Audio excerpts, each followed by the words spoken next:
동의대학교와 지역 주민이 함께하는 동의 온택트 평생교육 프로그램. 삶을 송두리째 앗아가는 보이스피싱, 결코 남의 일이 아닙니다. 특히 노년층을 대상으로 하는 보이스피싱 범죄가 기승을 부리고 있는데요. 아는 만큼 예방할 수 있습니다. 보이스피싱 범죄 수법과 대응 방법을 지금 알려드립니다. 최근 보이스피싱으로 피해를 입은 사람이 늘어나고 있습니다. 피해 대상은 주부, 직장인은 물론 대학생부터 노년층까지 남녀노소를 가리지 않고 확대되고 있는 추세이고 사기의 수법을 교묘하게 진화되고 있어서 많은 사람들이 피해를 입고 있는 상황입니다. 특히 인터넷과 스마트폰 등에 익숙하지 않은 분들은 복잡해져가는 피싱의 수법들로부터 더욱 조심해야 되는 상황인데요. 자칫 방심하면 누구나 당할 수 있는 보이스피싱의 다양한 수법들을 지금부터 몇 가지 상황들을 통해서 알아보도록 하겠습니다.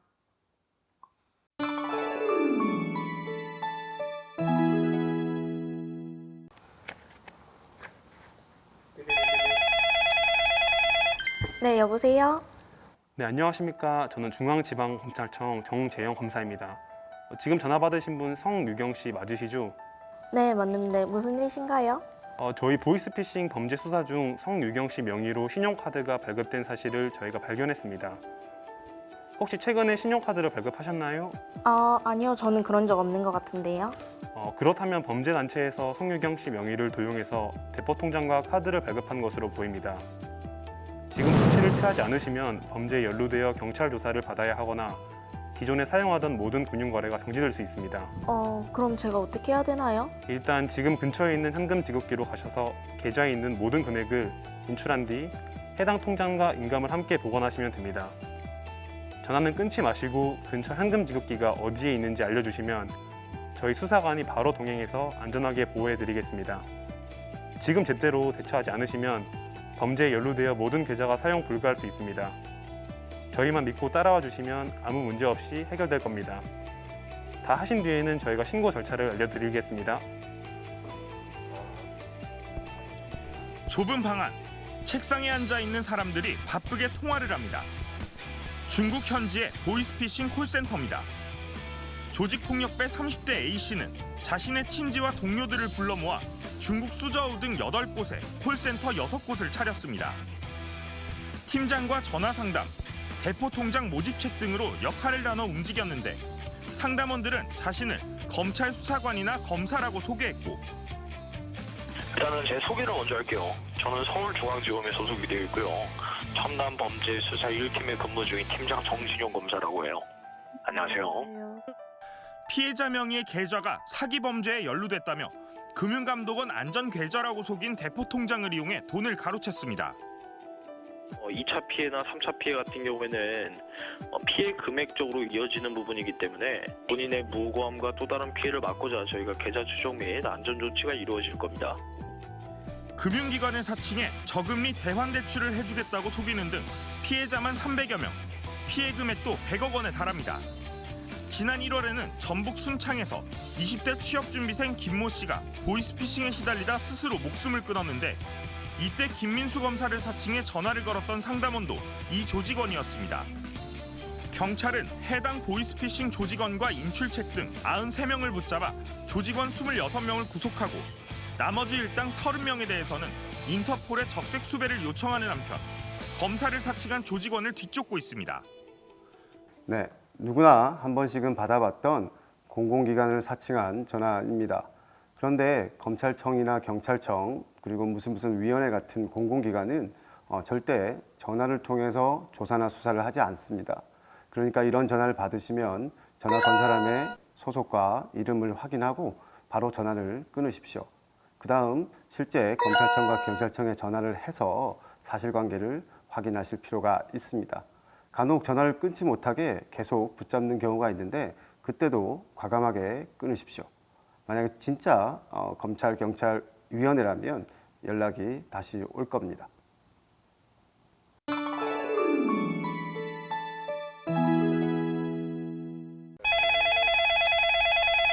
네, 여보세요? 네, 여보세요? 여기 동의대학 병원입니다. 아드님 성함이 신도연분 맞으신가요? 네, 맞습니다. 무슨 일이죠? 여기 지금 아드님이 삼중추돌로 크게 교통사고가 나서 의식이 없어 직원인 제가 먼저 연락드렸습니다. 지금 저희 아들 상태가 어떤가요? 많이 안 좋은가요? 지금 아드님 차가 앞뒤로 부딪혀서 차 상태가 알아볼 수 없게 많이 손상됐고 지금 아드님 갈비뼈가 부서져 상황이 많이 좋지 않아서 급하게 연락드렸습니다. 지금 빨리 수술을 진행해야 하는데 그러려면 수술비 100만 원 정도를 먼저 입금해 주셔야 수술을 들어갈 수 있어서 제가 알려드리는 계좌번호로 바로 입금 가능하실까요? 어디로 제가 돈을 보내면 될까요?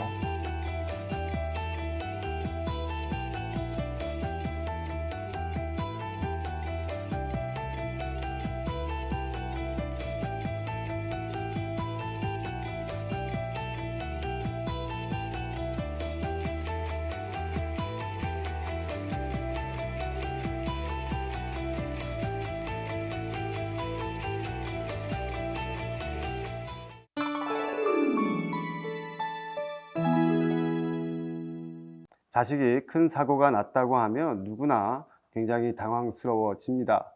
그래서 그런 상황에서 송금을 하라고 하면 덜컥 겁이 나서 하게 되는 경우가 많은데요. 상식적으로 생각했을 때 자식이, 가족이 다치면 송금을 할 것이 아니라 병원으로 달려가는 것이 맞습니다. 설령 돈을 붙이라고 해서 돈을 붙였다고 하더라도 지연이체라는 제도를 활용하는 것도 좋을 것 같습니다. 이게 뭐냐면요.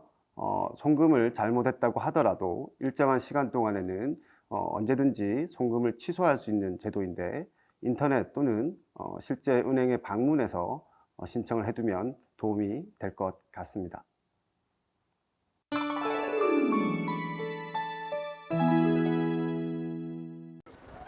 아유, 요즘 날씨가 덥네. 코로나 때문에 마스크도 계속 껴야 되고 답답하구만. 아유, 할머니 또 문자질이요. 무슨 일이고? 코로나 재난지원금 돈 준다는 소리 아니요. 이건 빨리 해야지. 요즘 코로나 재난지원금 때문에 난리던데. 아휴, 빨리 신청해서 우리 손주 만난 거 사줘야지. 간단하게 개인정보만 쓰면 되는구먼.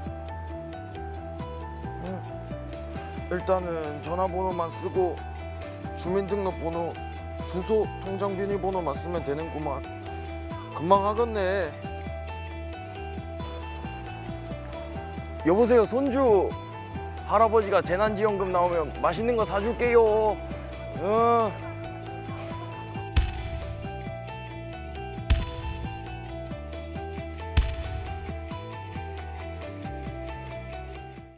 네, 요즘 같은 때는 재난지원금을 준다고 하면 쉽게 속을 수가 있습니다. 그렇지만 문자로 이런 것들이 날라왔을 때 바로 급하게 누르지 마시고 한국인터넷진흥원 전화번호는 118번인데요. 여기에 연락을 해서 실제 사실이 맞는지 확인하는 것이 먼저일 것 같습니다.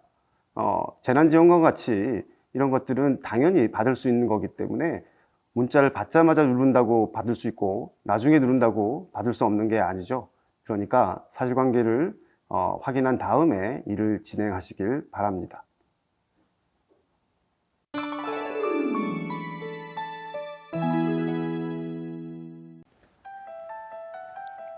할머니, 저 손자 상현인데요. 저 휴대폰을 바닥에 떨어뜨려서 지금 친구 전화기로 연락드리는 거라 모르는 번호일 텐데 저 손자 상현이니까 걱정 안 하셔도 돼요.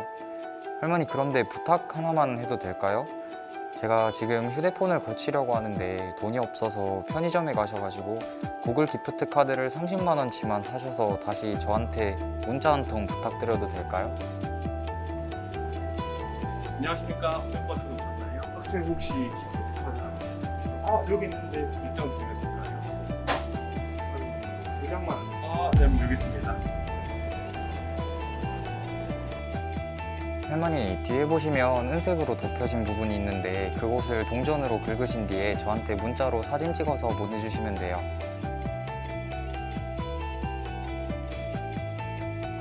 부산경찰청은 지난해 사이버 범죄가 모두 2만 5천여 건이 발생해 2019년 1만 7천여 건에 비해 48%나 증가했다고 밝혔습니다. 이 가운데 비대면 범죄인 피싱 사기가 약 54% 늘었는데 주로 자녀를 사칭해 부모님에게 중고 거래나 상품권을 대납하도록 유도하는 수법이 많았습니다. 또 원격 제어 앱을 휴대전화에 깔게 한 뒤 예금 인출과 카드 결제를 하는 신종 수법도 활개를 치고 있어 주의가 필요합니다. 기프트 카드, 상품권 같은 건데요. 손자한테 전화를 받으시면 굉장히 반가운 마음에 그 내용이 사실인지 아닌지 확인하기 어려운 경우가 많이 있습니다. 그렇지만 이런 경우에도 걸려온 전화번호 말고 원래 가지고 있는 손자의 전화번호라든지 아니면 다른 가족들의 전화번호를 통해서 그러한 사실이 맞는지 확인하는 것이 더 중요할 것 같습니다.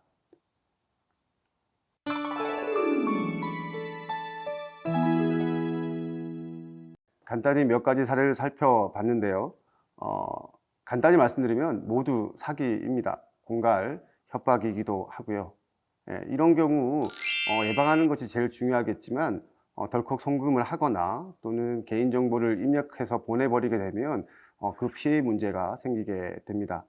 이런 경우에 가장 먼저 하실 일은 경찰 112로 전화하는 것이 제일 먼저겠고요. 신고한 다음에는 거래하시는 은행에다가 또 연락을 해서 지급을 정지시키도록 하는 것이 필요합니다.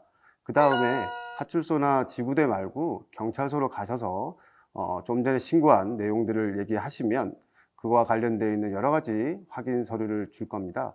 그 서류를 가지고 2주, 14일 안에 거래하는 은행에 가셔서 신고를 하시면 약 2개월 안에 피해액을 모두 돌려받으실 수 있을 것 같습니다. 그런데 이렇게 문제가 생기고 난 다음에 처리도 중요하겠지만 역시 예방이 중요한데요. 몇 가지 우리가 오늘 봤던 부분들을 정리해 보면 첫 번째는 검찰이나 경찰은 절대 전화로 조사나 수사하지 않는다는 것. 그리고 가족이 다쳤을 경우에는 은행에서 송금을 하는 것보다 계좌이체를 하는 것보다 먼저 빨리 병원으로 달려가는 것이 상식이라는 것. 그리고 문자라든지 인터넷 링크를 받았을 때는 당장 누르지 않아도 되는 것이기 때문에 사실관계를 확인할 필요가 있다는 것. 이 정도로 정리할 수가 있겠습니다.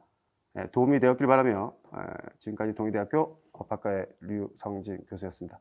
고맙습니다.